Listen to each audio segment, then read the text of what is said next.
Hello दोस्तों, सभी को नमस्कार। आज मैं प्रदोष व्रत कथा सुनाने जा रही हूँ। ध्यान से सुने।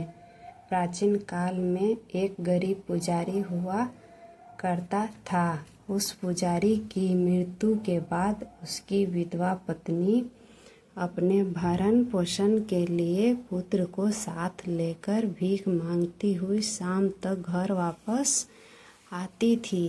एक दिन उसकी मुलाकात विदर्भ देश के राजकुमार से हुई, जो कि अपने पिता की मृत्यु के बाद दर दर भटकने लगा था। उसकी यह हालत पुजारी की पत्नी से देखी नहीं गई। वह उस राजकुमार को अपने साथ अपने घर ले आई और पुत्र जैसा रखने लगी। एक दिन पुजारी की पत्नी अपने साथ दोनों पुत्रों को सांडल्य ऋषि के आश्रम ले गई। वहां उसने ऋषि से शिव जी के प्रदोष व्रत की कथा एवं विधि सुनी तथा घर जाकर अब वह श्री प्रदोष व्रत रखने लगी। एक बार दोनों बालक वन में घूम रहे थे। उनमें से पुजारी का बेटा तो घर लौट गया, परंतु राजकुमार वन में ही रह गया। उस राजकुमार ने गंधर्व कन्या को क्रीड़ा करते हुए देखा तो उसने बात करने लगा। उस कन्या का नाम अंशुमति था। उस दिन वह राजकुमार घर देरी से लौटा। राजकुमार दूसरे दिन फिर से उसी जगह पहुंचा जहां अंशुमति अपने माता पिता से बात कर रही थी। तभी अंशुमति के माता पिता ने उस राजकुमार को पहचान लिया तथा उससे कहा कि आप तो विदर्भ नगर के राजकुमार हो ना? आपका नाम धर्मगुप्त है। और अंशुमति के माता पिता को वह राजकुमार पसंद आया और उन्होंने कहा कि शिव जी की कृपा से हम अपनी पुत्री का विवाह आपसे करना चाहते हैं। क्या आप इस विवाह के लिए तैयार हैं?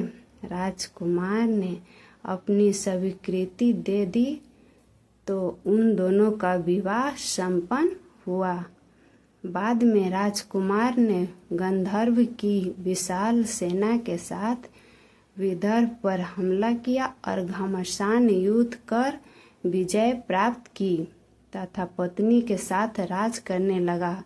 वहां उस महल में वह पुजारी की पत्नी और पुत्र को आदर के साथ ले आया तथा साथ रहने लगा। पुजारी की पत्नी तथा पुत्र के सभी दुख और दरिद्रता दूर हो गई और वे सुख से अपना जीवन व्यतीत करने लगे। एक दिन अंशुमति ने राजकुमार से इन सभी बातों के पीछे का कारण और रहस्य पूछा।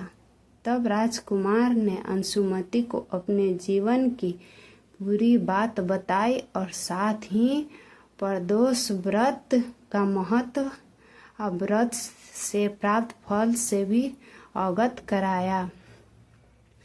उस दिन से प्रदोष व्रत की प्रतिष्ठा और महत्व बढ़ गया तथा मान्यता अनुसार लोग यह व्रत करने लगे। कई जगहों पर अपनी श्रद्धा के अनुसार स्त्री पुरुष दोनों ही यह व्रत करते हैं। इस व्रत को करने से मनुष्य के सभी कष्ट और पाप नष्ट होते हैं एवं मनुष्य को अभीष्ट की प्राप्ति होती है। धन्यवाद।